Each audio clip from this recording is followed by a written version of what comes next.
Ora, cá estão eles, sejam bem-vindos e bem-vindas a mais um episódio do Futebol 120, número 316. Estou a gravar-vos a uma segunda-feira porque ontem houve Briosa, se calhar a minha voz ainda está um bocadinho afetada, não só por isso, mas também por um karaoke que houve no sábado à noite, portanto, um desgaste intenso da minha voz, mas acho que ainda está apresentável para este episódio. Estou aqui a vestir uma belíssima camisola da Escócia, já para este Mundial. Acho que está muitíssimo bem conseguida. Eu estou a dizer belíssima, peço desculpa pela falsa de modéstia, mas acho que tive muito bom gosto na escolha desta camisola. Eu preferi esta à alternativa e acho que é maravilhosa. Vejam só aqui estes padrõezinhos, quer dizer, não é um padrão, isto é estas listas. Eu não gosto muito de listas, sou-vos honesto. Portanto, se me pedirem para fazer listas do secundário, esqueçam.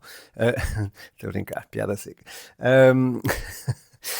Mas eu não sou muito fã de listas tanto horizontais como verticais, e esta camisola de facto tem estas listinhas azuis, ou pelo menos tem uns paus, vamos chamar-lhes assim, mas eu acho que assenta bem esta conjugação do laranja com este azul. Gosto bastante e é das camisolas que eu mais gosto para este Mundial. Gostava muito que Portugal usasse a do Eusébio, mas não vai acontecer. É também uma camisola que eu aprecio muito e que por acaso até tenho aqui, e que posso-vos até... Peço desculpa também me posso vangloriar um bocadinho. Cá está, do João Neves. Ai, Jesus, que uma camisola académica. Portanto, é coisa linda, esta camisola da Escócia. Coisa linda também esta, não é verdade? Pedro Machado, Futebol 120. Um abraço desde já a quem me ofereceu e que fez anos até recentemente. Foi aliás na festa de aniversário deste meu amigo que tive a oportunidade de cantar karaoke. Depois, entretanto, vocês se calhar já vão ver aí uns vídeos. Vejam até ao final para não perderem esses extra. Vamos então à bola. Houve muita coisa. Não, antes de irmos à bola, deixem-me só partilhar-vos uma coisa. Esse fim de semana que eu estava a dizer aconteceu em Lisboa. E depois tive de fazer a viagem de regresso para Coimbra para ver a Briosa, e apanhei então o comboio do meio-dia e meio. E como a viagem era longa, 2 horinhas, eu decidi, vou comprar o jornal. É uma coisa que eu não fazia há muito tempo. E cá está. Por acaso foi a bola. Eu ao domingo até costumava comprar o jogo, que tinha opinião muito forte, tinha autores de opinião muito forte, e eu, deixa-me cá comprar o jornal porque devem falar da Académica. Não falavam, só falavam aqui do derby, e eu percebo, obviamente, acho que são 15 páginas dedicadas ao derby, se não me engano. Ora bem, são 11 páginas dedicadas ao derby. Depois há aqui 3 do Futebol Clube do Porto, 3 de rescaldos, uma página para a antevisão ao Braga, e depois para o espaço da Liga 3 e das distritais era só isto. Portanto, eu acho que era só isto. Uma lista de tabelas. E pronto, fiquei um bocadinho triste com o jornal A Bola, que eles antes até davam algum destaque à Liga 3, algum destaque, salvo seja, pronto, não era assim, por aí adiante. Mas na altura em que eu comprava, e que eram 48 páginas, lá está, agora também é uma edição só de 32, dedicavam tempo à Liga 3 e pronto, fiquei triste. Também não houve espaço para a antevisão ao City Arsenal, também me desiludiu um bocadinho, mas pronto, também percebo que estejam um bocadinho condicionados. No que toca a futebol internacional, eles deram destaque, e eu acho que justificadamente, à vitória da Real Sociedade. É uma coisa da qual eu também que eu quero abordar neste episódio, tal como obviamente o derby caótico que tivemos, com penaltis marcados, penaltis falhados, golos anulados, golos se marcaram logo a seguir. Enfim, foi, como uma vez alguém disse acolá em Pombal, um pé demónio.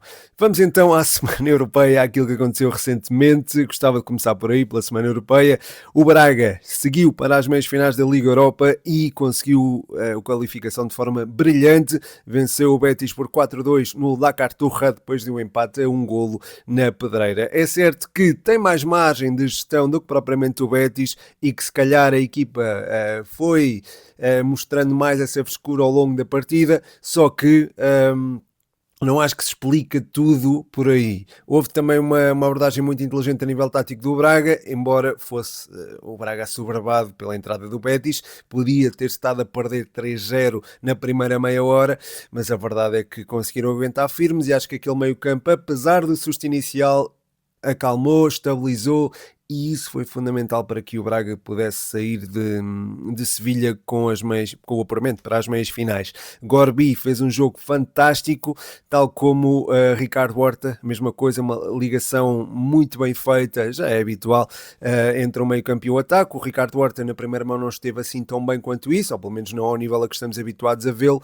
e agora respondeu de uma forma brilhante, fez um golo, bateu o livre que dá o 2-2, e é de facto uma mais-valia tremenda para o Sporting Braga, é de um nível superior àquilo que o Braga, ou pelo menos a uma equipa de quarto lugar de Primeira Liga, mas o Braga não quer ser uma equipa de quarto lugar de Primeira Liga, quer ser algo mais e bem, e o futebol português ganha muito com isto, com as equipas de nível médio-alto, irem cada vez mais desafiando as de nível alto. E acho que é uma preocupação que todas as equipas portuguesas deviam ter, porque o ecossistema português vai crescendo à medida que as equipas médias também crescem. Quanto mais forte for o futebol português, quanto mais desafiante for, melhores resultados surgem depois na Europa. E é a partir daí que se constrói grandeza também, e é também a partir daí que se geram mais receitas, é a partir daí que o futebol se desenvolve, e acho que é lamentável não haver esta visão ampla a longo prazo por parte de todos os clubes, ou pelo menos de alguns dos clubes que se calhar teriam maior responsabilidade no cartório. E acho que passa muito, a meu ver, pela centralização dos direitos televisivos. Eu não sou uma pessoa que se calhar enfim, não me bate demasiado, não bate com muita veemência relativamente às minhas ideias, mas neste caso eu acho que sim. Acho que tanto o Nacional absteve-se, o Benfica foi contra a centralização dos direitos, e é verdade que o Benfica tem mais audiências, é verdade que o Benfica tem mais receitas, mas não se pode pensar só sobretudo num contexto de competição. Não se pode pensar só em si, tem que se pensar também no adversário, porque não havendo adversário as coisas ficam piores, não é?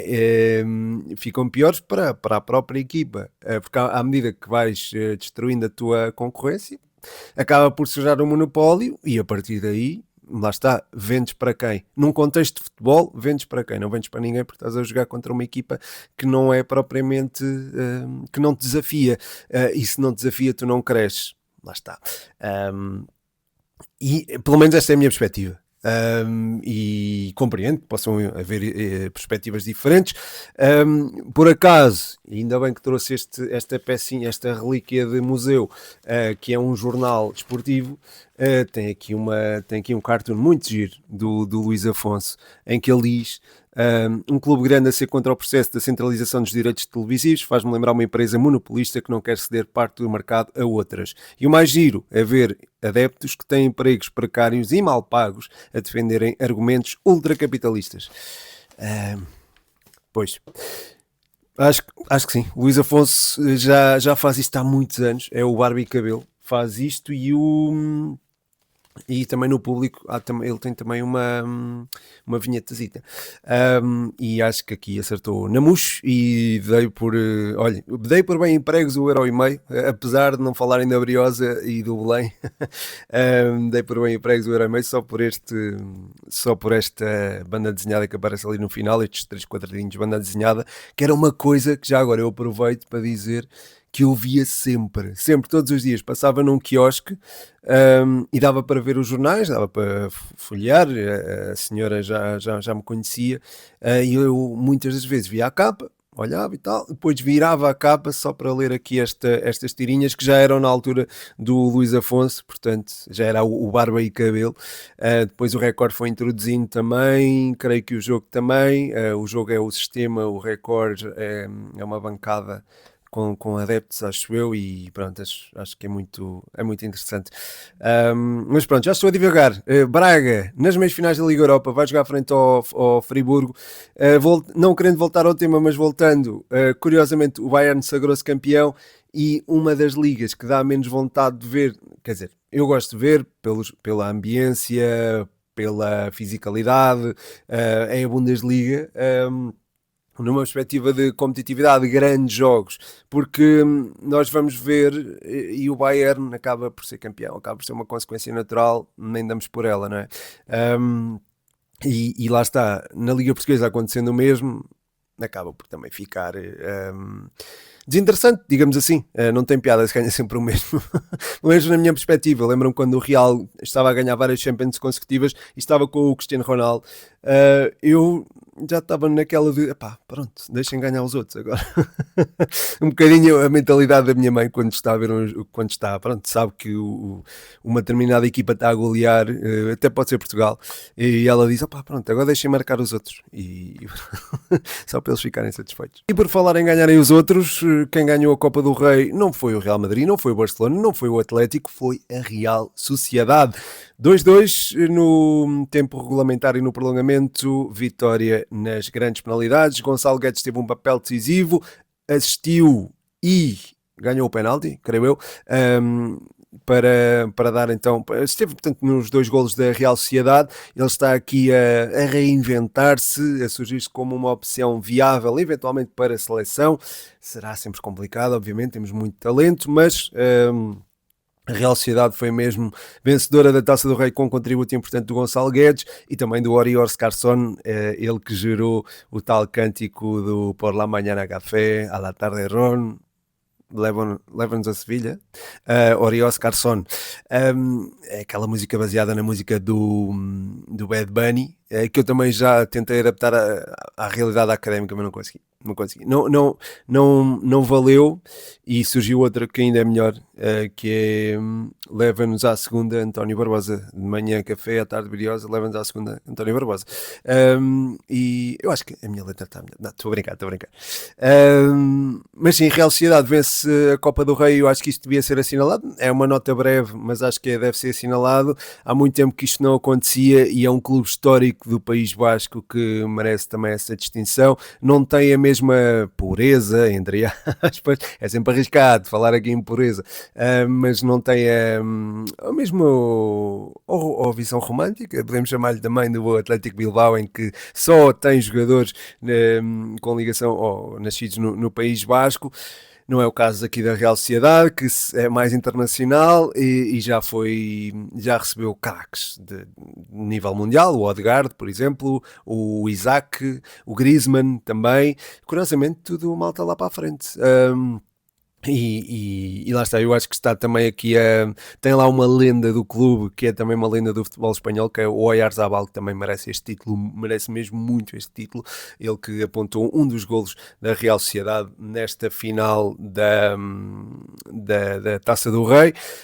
Portanto, pronto, queria só deixar esta nota. Ainda em futebol internacional, há aqui a possibilidade do Manchester City se sagrar campeão, o que seria incrível. Pode conquistar 6 títulos ou 7 títulos em 9 épocas, ou 5 títulos em 6 épocas. Pronto, se calhar assim é mais direto. 5 títulos em 6 épocas é muita coisa para a Premier League, que é uma liga que supostamente é muito competitiva e acaba por ter aqui um vencedor constante. Não é coisa do acaso, é obviamente também mérito de Pep Guardiola, que já deve estar forte daquilo também, mas acho que o homem não se cansa de ganhar. Mas eventualmente tirará um ano sabático, não é? E pronto, esta regularidade do Manchester City tem de se valorizar. Eu sei que o Arsenal tem algum mérito aqui na forma como quebrou, na forma como perde frente ao Bournemouth, e também agora frente ao City. Tinha aqui uma vantagem de 6 pontos que podia perfeitamente gerir e não conseguiu, mas para não desperdiçar essa vantagem, essa almofada, também precisa de que o seu rival ganhe os seus jogos, e acho que o City tem todo o mérito nisso. Ainda por cima nós olhamos para a defesa e antes de entrar no jogo até estava a comentar com amigos que, ou pelo menos comentaram, a defesa do City não é grande coisa. De facto é, porque o Pep Guardiola potencia aqueles jogadores ao máximo, e olhas para a defesa e vês o Nico O'Reilly, vês o Mateus Nunes, vês o Kuzanov, se calhar pensas isto, ou o Guehi, até o Guehi, pronto, mas o Guehi eu acho que é um ótimo central, mas vês estes nomes e se calhar pensas, defesa de City está um bocadinho remendada, mas a verdade é que não. A verdade é que aqueles quatro funcionam muitíssimo bem ali, e o Mateus Nunes já se está a tornar ali um lateral direito de nível de seleção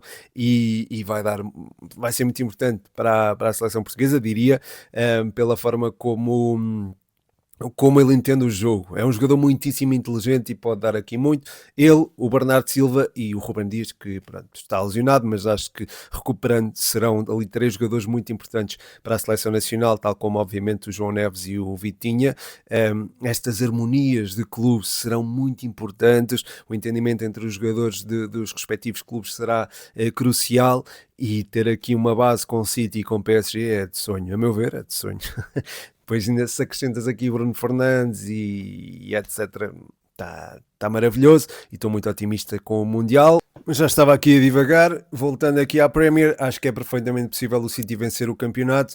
Gostava mais que fosse o Arsenal, pelo meu amigo Carlitos, a quem mando um abraço, mas também pelo facto do Arsenal não vencer há muitos anos, desde os Invincibles, se não me engano. Já é a segunda vez que eu digo, se não me engano, relativamente ao último título do Arsenal, portanto, tenho que ver isso, tenho que ver isso. Quem também está a descer, e neste caso até de divisão, é o AFS, desceu este fim de semana, depois da vitória do Nacional sobre o... Vou ver o jornal. Alverca.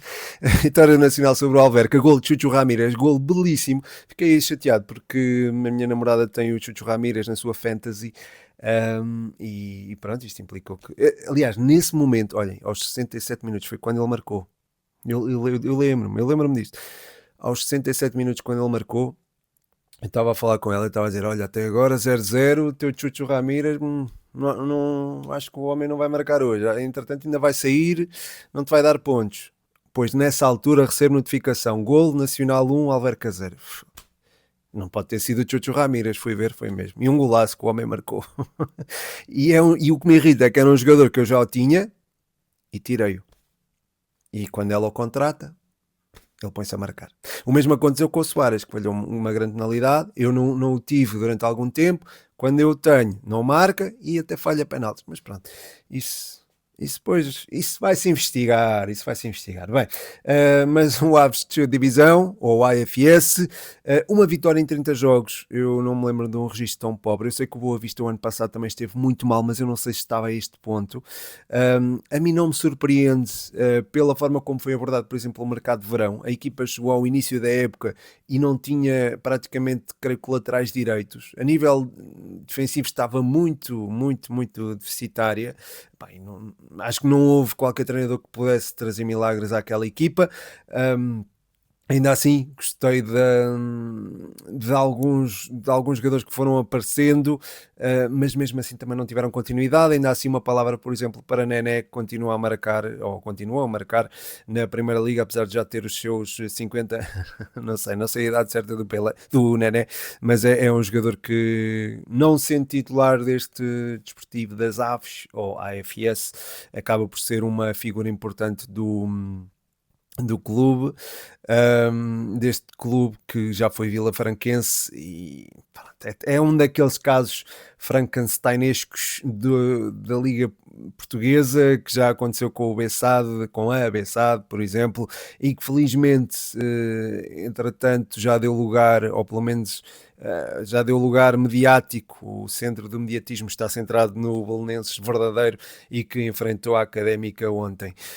Pronto, queria deixar esta nota da descida da divisão do AFS e passo do fundo da tabela lá para cima, para o topo, onde o Futebol Clube do Porto aproxima-se cada vez mais do título. Está a apenas 7 pontos, se não estou em erro, de conquistar o troféu, de voltar a conquistar a Liga Portuguesa 4 anos depois. Acho que o último título foi 2022, ou não, sim, foi 2022, 23 Benfica, 24 Sporting, 25 Sporting e agora 26. São muitos anos sem o Futebol Clube do Porto vencer o campeonato e não é normal na cultura do clube, portanto, esta reconquista acaba por ser, nessa perspectiva, normal, embora seja mais simbólica, a meu ver, dada o facto de André Vilas-Boas ter pegado no comando da equipa e de ser o primeiro campeonato de André Vilas-Boas. Ele já venceu títulos como a Taça de Portugal, por exemplo, que foi no ano em que se deu a mudança de presidente, mas não deixa de ser simbólico também o facto de André Vilas-Boas poder eventualmente, atenção, ainda não ganhou, vencer o campeonato português. Também venceu a Supertaça frente ao Sporting, uma reviravolta impressionante, 3-0 para 3-4, pronto. Ivan Reim marcou, lembro-me disso. Mas pronto, voltando ao Futebol Clube do Porto, grande vitória, enfim, uma exibição sólida, diria, frente ao Tondela. Eu acho que já há uma gestão mais inteligente do físico dos jogadores, acho que não estão tão sobrecarregados e nota-se sobretudo em Froholt, e volto a dizer, há um Froholt há um Porto com Froholt em boa forma, há um Porto sem Froholt, ou com Froholt em má forma. Portanto, é de facto muito distinto. E vimos o dinamarquês em ótima forma, até marcou um gol, e a meu ver talvez tenha sido mesmo o homem do jogo. Solidez ali na frente de ataque, desculpem, na frente do meio campo, na ligação meio campo ataque, boa ligação também com o Gabri Veiga. Acho que o melhor Futebol Clube do Porto é este, em que joga Froholt e Gabri Veiga. Foi já com Gabri Veiga em campo que o Futebol Clube do Porto se adiantou. Ele entrou aos 45 e aos 48 já estava a marcar, belíssimo gol do espanhol. Acho que é um jogador muito importante neste Futebol Clube do Porto. A ligação fica muito mais intensa com ele em campo e percebo a opção de Farioli em substituir o Mora por ele. A equipa cresceu bastante com a entrada de Gabri Veiga, a intensidade física foi completamente diferente e depois também a entrada de Paulo Rosário, a meu ver, foi crucial. Porquê? Porque pôde-se distribuir de outra forma, pensar o jogo de outra maneira e ultrapassar a primeira linha de pressão do Tondela, que estava a causar algumas dificuldades, sem ponta de lança de referência, mas com uma linha muito intensa na primeira fase de pressão e a condicionar também o Futebol Clube do Porto. Portanto, houve aqui uma ideia muito interessante por parte do Tondela, uma ideia que não é assim tão fácil de implementar. Portanto, tiro o meu chapéu ao treinador do Tondela, o Gonçalo Feio. Mas depois a forma como mais tarde, peço desculpa, a forma como mais tarde não consegue explanar o seu jogo a nível ofensivo acaba por tornar isto um bocadinho inútil, por assim dizer. Quer dizer, inútil não é, porque conseguiu atrasar o primeiro gol do Futebol Clube do Porto, mas a partir do momento em que o Futebol Clube do Porto conseguiu circular melhor a bola e ter mais intensidade na penetração, tornou-se muito mais fácil para os Dragões vencerem, marcarem o primeiro gol e depois controlarem a partida. O 2-0 surgiu com naturalidade e acho que é um resultado que espelha na perfeição aquilo que aconteceu. Uma vitória por 2 ou mais golos seria perfeitamente...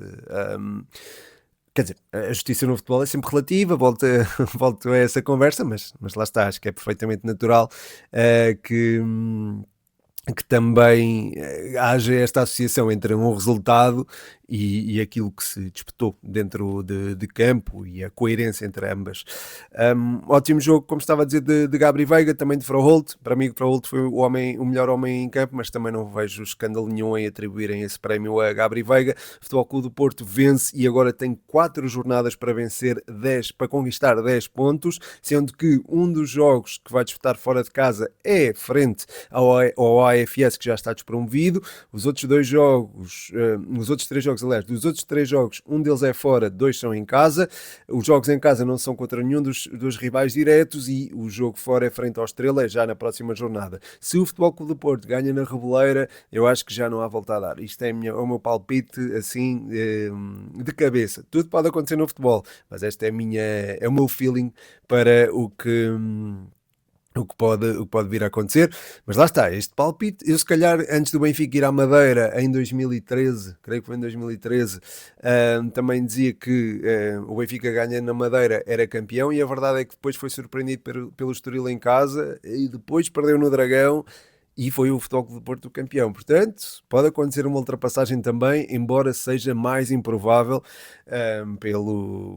pela distância também do Futebol Clube do Porto para o Sporting e o que falta também disputar ao Futebol Clube do Porto. O avolumar de calendário do Sporting também é aqui uma coisa muito importante a considerar e também, obviamente, a forma como o Futebol Clube do Porto e o Sporting estão a jogar neste momento. Os resultados que o Sporting tem acumulado nos últimos tempos também não ajudam. e uma eventual eliminação da Taça de Portugal, acho que também pode ter aqui um peso muito importante na luta pelo título e talvez até na luta pelo segundo lugar. Eu sei que já se fala da renovação de Rui Borges, e talvez por isso não se queira ter renovado, talvez por estas circunstâncias não se queira ter renovado por mais que um ano. Vamos ver o que é que acontece também nesse particular, vou estar atento a isso. Embora, lá está, a meu ver, é o projeto e não os resultados que devem definir o destino de um treinador. Eu sei que há muita perspectiva resultadista e eu até, de certo ponto, até entendo, mas acho que acaba a ser um bocadinho primitiva, dada também a evolução do jogo, não é? Só pode ganhar um. Só no fim do ano, duas equipas, no caso do Campeonato Português em particular, duas equipas vão falhar o seu objetivo de vencer o título, portanto é perfeitamente natural. Acontecer tudo numa semana é mais impactante, mas não nos podemos esquecer que o Sporting foi aos quartos de final da Champions, onde já não ia há imenso tempo, aliás, só foi 2 vezes no último ano, em toda a história, desculpem. E lá está, mesmo na Taça Portugal, chegar aqui às meias finais é também perfeitamente normal ser eliminado por um rival direto, acho eu. Quer dizer, normal não é bom, obviamente, mas lá está, acho perfeitamente normal o trajeto. Acho muito positivo até o trajeto que o Rui Borges fez até agora, embora, lá está, devia ter conquistado um título, nem que fosse aquela supertaça perdida frente ao Benfica. Rui Borges que voltou a perder frente ao Benfica, 2-1, um derby caótico, absolutamente caótico, em que houve oportunidades para ambos os lados, houve situações de perigo para ambas as equipas, houve golos anulados, houve penaltis falhados, houve golos concretizados e penaltis convertidos também.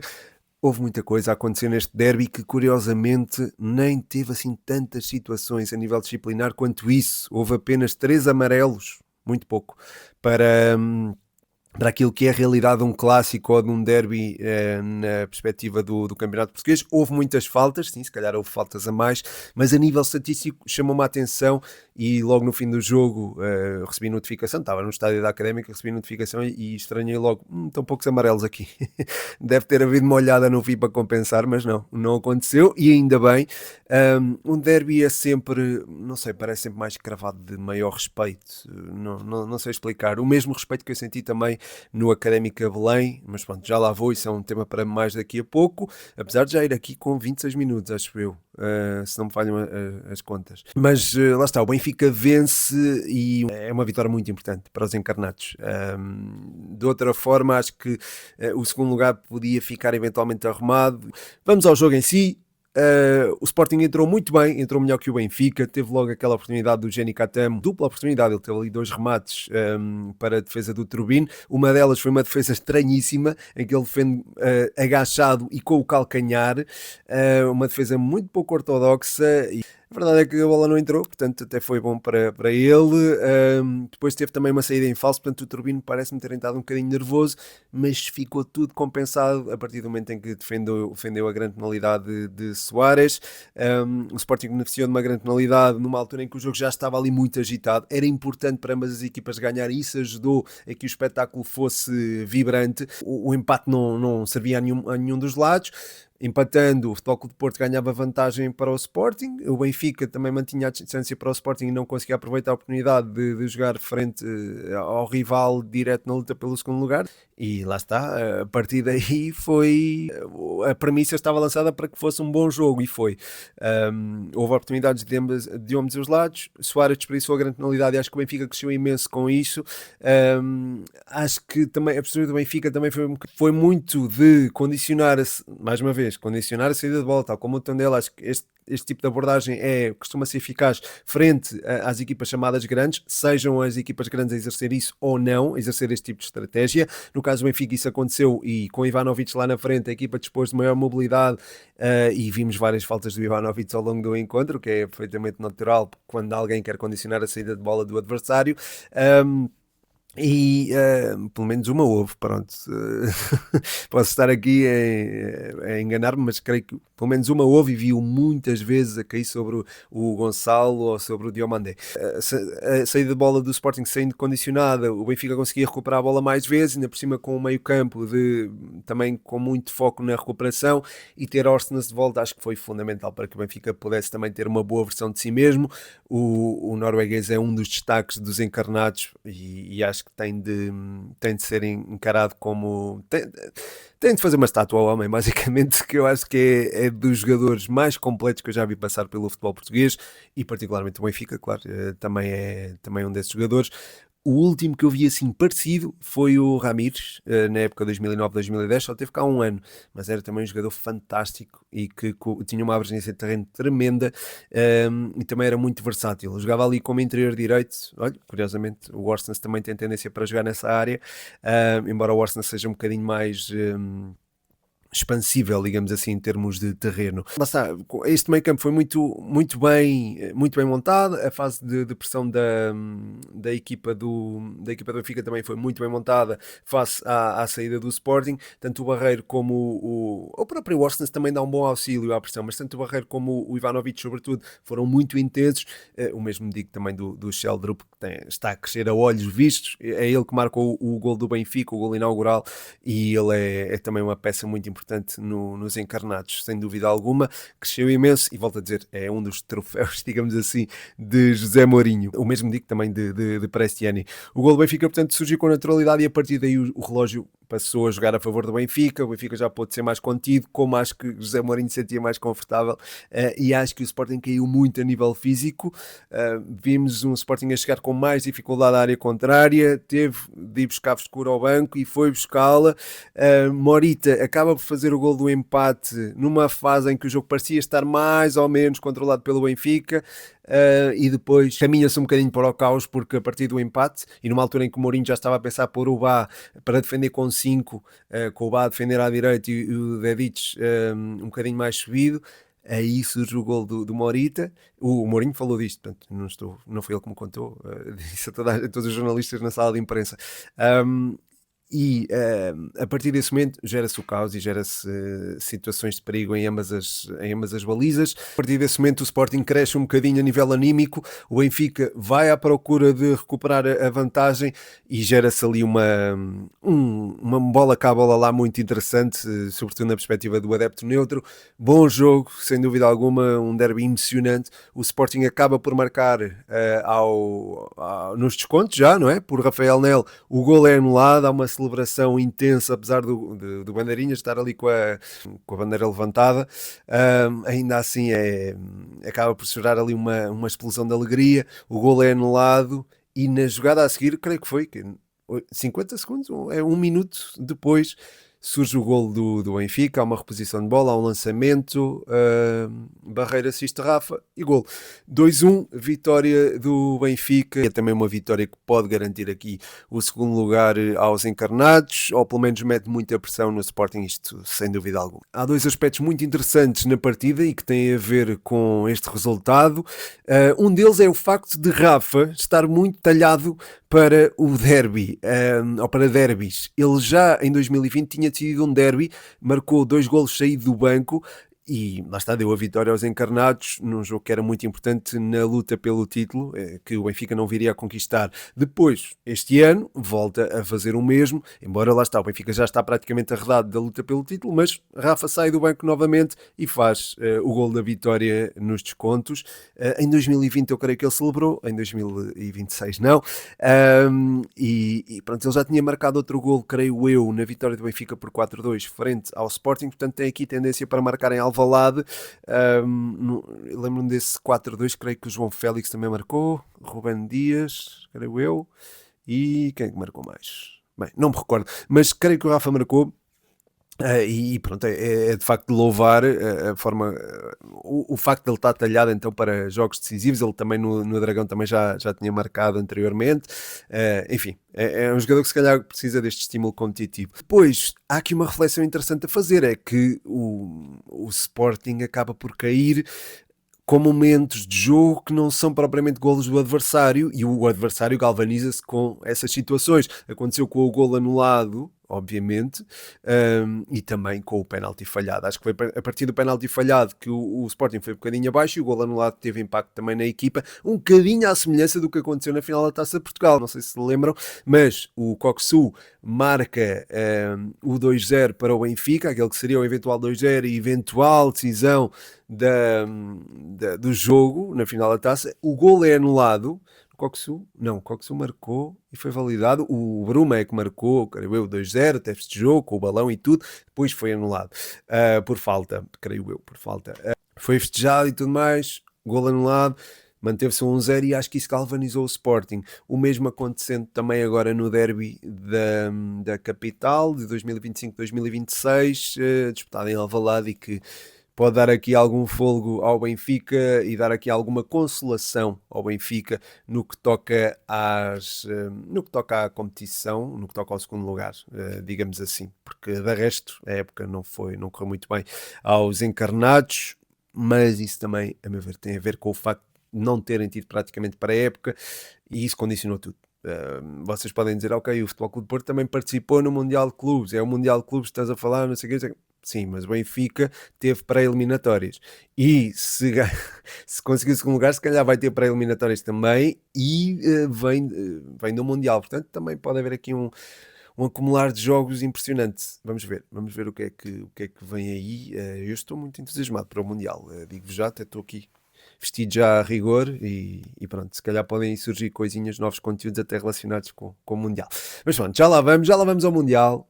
Até lá, se Deus quiser, a Briosa vai subir de divisão, e é da Briosa que eu vos vou, que eu vou falar agora. Queria terminar o episódio a falar da minha Académica, que derrotou o Belenenses por 2-1, uma jogatana, meu Deus, foi um jogo muito emocionante, um jogo muito vibrante, 14 mil adeptos nas bancadas.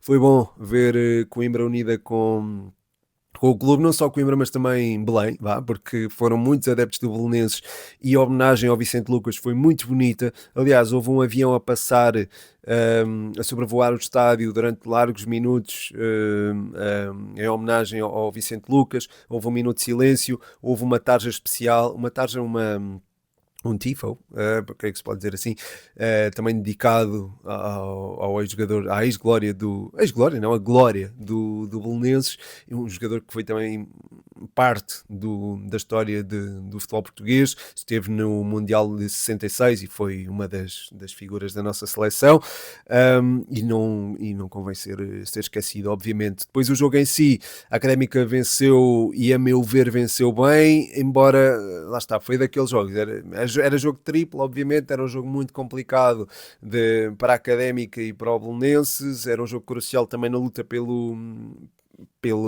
subida, não é? A Académica estava muito mais pressionada, o Belenenses, enfim, o empate era útil, era bom, acho que não havia problema nenhum caso o Belém empatasse em Coimbra, mas não aconteceu, felizmente para nós, Académica, e a jogada do primeiro gol é maravilhosa, o passe que o Edson mete no Cascavel, e depois o toque do Cascavel para o Cuba é delicioso, e depois a finalização é também competente, obviamente, e depois o gol do Benny é também maravilhoso. Ele parecia que já estava ali nas últimas, já estava na reserva, e consegue dar ali um pico para o meio campo contrário, combinar muito bem com o Cuba, e fazer o 2-0. Foi pena o Belém ter marcado aquele gol no final, porque senão estaríamos em vantagem no confronto direto, e lá está, valia um ponto. Ainda assim, a vitória é muito importante, e senti muito esta vitória, tal como senti a vitória frente ao Vitória. Passo, não é pleonasmo, mas pronto, é redundância, whatever, da palavra. A vitória sobre o Vitória foi muito importante, porque foi o primeiro jogo, e deu-nos a sensação que era possível. Agora, como estávamos a cair, e como tivemos aqui 3 jogos sem ganhar, foi muito importante também vencer o Belenenses, e estou muito confiante na continuidade desta senda vitoriosa. Espero que aconteça. Faltam 10 pontinhos para subirmos para a segunda liga e pronto, e depois é manter-nos lá, ou pelo menos subir novamente para a primeira, que acho que é onde a Académica e o Belenenses também devem estar. Aliás, eu tenho aqui uns registros muito interessantes relativamente a este clássico. Ambas as equipas estão no top 10 do all-time table da Liga Portugal. Belém em sétimo lugar, Briosa em décimo. Ambas as equipas têm somados 3.008 jogos na Liga, 1.022 vitórias e 3.782 golos marcados. É muita fruta, é muita história. No histórico Académica Belém, há 144 jogos entre ambas as equipas e 120 foram na Liga Portuguesa. Grande número, 120. Este foi o oitavo jogo que ambas disputaram na Liga 3. O Belém tem vantagem no cômputo geral dos confrontos diretos, com 67 vitórias, 36 empates e 41 derrotas, e ambas as equipas têm também um palmarés muito interessante. A Académica, como sabem, tem 2 taças, o Belenenses tem 3 e tem mais uma Liga Portuguesa. Portanto, o Belenenses é mais titulado, tem mais vitórias sobre a Académica, mas os jogos que eu mais me lembro do passado recente são o 4-3 em casa em 2015-2016, a Académica venceu 4-3 no ano de descida. Lembro que houve um penalti defendido pelo Trigueira e foi um jogo também tremendo. Fiz a cobertura desse jogo quando eu estava a começar a fazer coberturas. Eu lembro-me perfeitamente, foi dos jogos mais emocionantes que eu vi da Académica. E depois o 5-0 em 2004 em Belém. Eu lembro-me desse jogo. Podiam ter sido até 6 se o Marco Aurélio não defendesse o penalti do Nuno Piloto. Do Nuno Luís, desculpem. Lembram que o Joian marcou também e foi ali uma noite, que aquilo foi durante a noite, foi uma noite bem passada. Destaque também para o Flávio Dias, que fez um gol e uma assistência, um jogador que jogou apenas 8 partidas na Académica e pronto, no futebol português em geral. Portanto, fica aqui também uma menção a Flávio Dias, esteja ele onde estiver. Portanto, fica aqui uma menção a um jogador, digamos assim, aleatório. E pronto, é com esta que fecho este episódio do Futebol 120. Muito obrigado por estarem desse lado. E pronto, como prometido, deixo-vos aqui uns vídeos de karaoke. Muito obrigado, um grande abraço. Meu nome é Pedro Machado. Este foi mais um episódio do Futebol 120.